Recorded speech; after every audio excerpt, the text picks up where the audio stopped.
Ibrox is on the brink of seismic changes, and you need to hear this. A staggering £30 million bid for Hamza Igamani, Philippe Clement's job, hanging by a thread, a key transfer target slipping away, and the biggest shock of them all, a potential takeover by the billionaires behind the San Francisco 49ers. What does all this mean for Rangers? Are we about to witness a game-changing revolution? Or is the club heading into dangerous territory? Stay with me until the end, because some of these revelations might be hard to swallow. Rangers faced a season of twists and turns, but one shining light has been Hamza Igamani. Signed for only £1.5 million from FR Rabat, the Moroccan star has been a revelation at Ibrox, attracting serious interest from the English Premier League. And now, with whispers of a potential £30 million bid, the question is, can Rangers afford to say no? Speculation was already swirling in January, with Everton and Newcastle reportedly sniffing around, but Igamani stayed put. Now, Tottenham are rumoured to be considering a mammoth £30 million offer, a sum that even the biggest clubs in Scotland rarely see. Football finance expert Dan Plumley has weighed in, suggesting that numbers like this simply cannot be ignored. No matter how ambitious a club may be, it is the harsh reality of football. Money talks. A run deep into the Europa League could generate a similar amount, but that is no easy feat. And with Rangers needing to rebuild in key areas, cashing in on Igamani might be the kind of financial decision that secures the club's future. But here is the real debate. If Rangers sell their biggest attacking talent just a year after signing him, does it show ambition? Or does it prove that Scottish football simply cannot compete at the highest level anymore? Rangers are deep in a season of soul-searching, and CEO Patrick Stewart has made one thing crystal clear: finances are not the reason Philippe Clement remains in the dugout. Despite the disastrous result against Queen's Park, the Belgian boss is still in charge, and according to Stewart, it is purely about long-term decisions for the club, not avoiding a payout. With a root and branch review underway, Rangers are set to appoint a sporting director, another sign that big changes are coming. But for now, Clement stays, with European football seemingly the key factor in his survival. The Europa League campaign has been the one bright spot in a season full of frustration, and Stewart believes the manager is still making progress despite the squad's clear deficiencies. Reports suggest it would take just £1.2 million to sack Clement, about the cost of a squad player. But even if he turns things around, racks up wins, and takes Rangers deep into Europe, his future is far from secure. Here is the real question.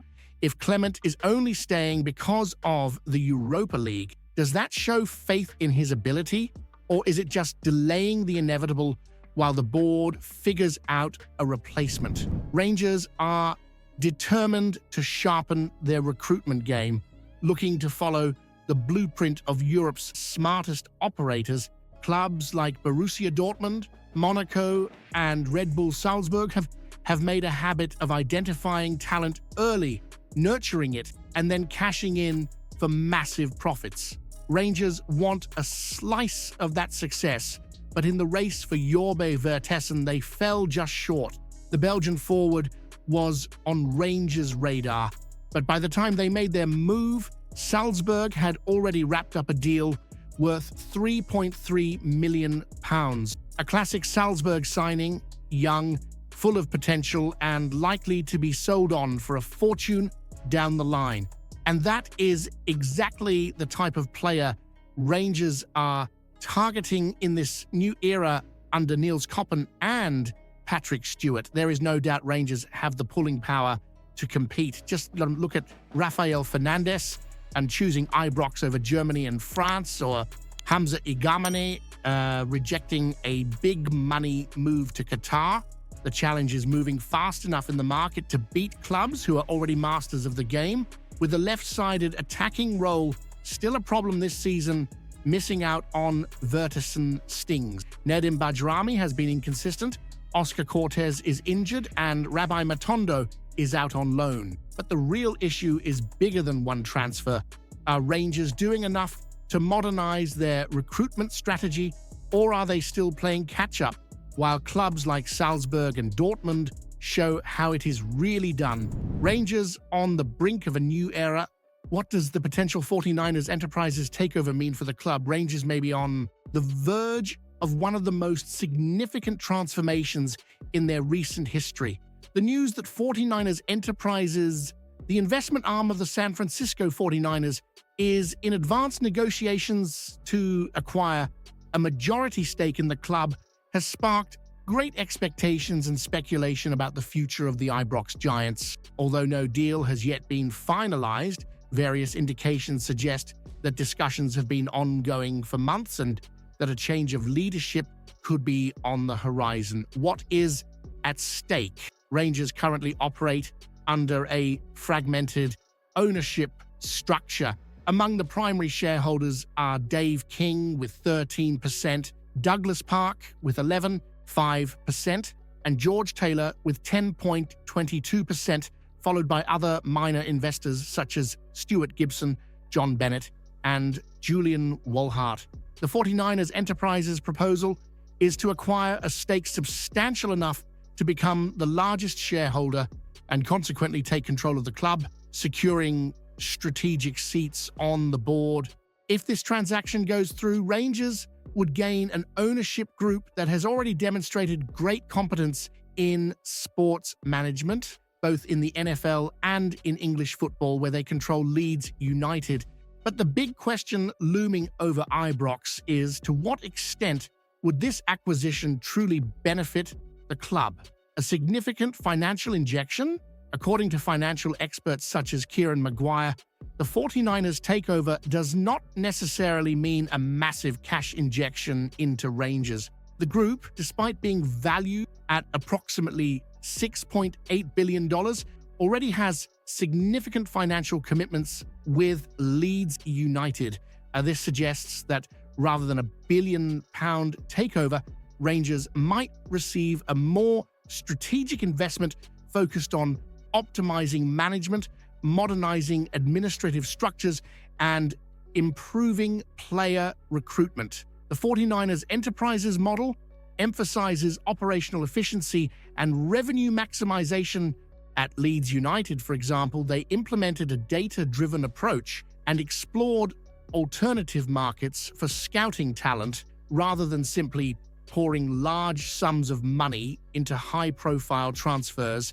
This indicates that Rangers could be heading towards a more sustainable growth model rather than one reliant on direct financial injections. And behind the scenes of the negotiations, the proposal for a 49ers Enterprises takeover has been in the works for some time. At a shareholders meeting late last year, former Rangers chairman Alistair Johnston referenced the possibility of the club becoming part of a larger sporting conglomerate, similar to the model employed by Manchester City under the City Football Group.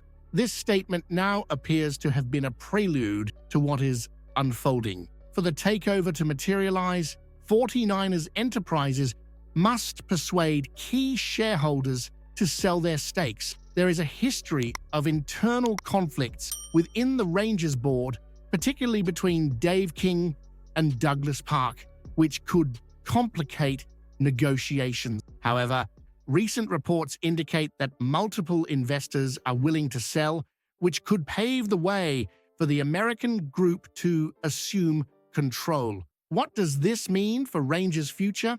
If 49ers Enterprises successfully completes the takeover, Rangers could enter a new era of modernization and professionalization in club management. Some potential benefits include improved administrative structure, the expertise of EB89ers. Enterprises in sports management could introduce a more efficient and professional approach to Rangers, reducing waste and increasing profitability. Implementation of a data-driven model, just as they did at Leeds United, the Americans could establish a more analytical recruitment system, allowing the discovery of promising talents at affordable prices, expansion of the Rangers brand in the global market. The connection with one of the NFL's biggest teams could open doors to new commercial opportunities and lucrative sponsorship deals. However, there are legitimate concerns about the impact this acquisition could have on the club's identity. Rangers boast a rich history and an extremely passionate fan base, and any change in ownership must respect that tradition. Additionally, there is the question of how much the 49ers enterprises would be willing to invest in the team, given their financial commitments to Leeds United. At a defining moment, the potential takeover of Rangers by 49ers enterprises could be a turning point for the club if managed well. This transaction could bring financial stability, administrative modernization, and a long-term vision that allows Rangers to compete more consistently both domestically and in Europe. On the other hand, if the involvement of 49ers enterprises is merely an acquisition move without a real commitment to investment and growth, Rangers could find themselves in a situation where their interests are secondary to other projects within the American group's portfolio. Now, the crucial question for Rangers supporters is, does this potential takeover represent a step towards greatness, or is it a risk of losing the club's identity to external interests? If you haven't seen yesterday's video yet, you're missing out. Explosive news about Rangers that'll leave every fan stunned. Go check it out now.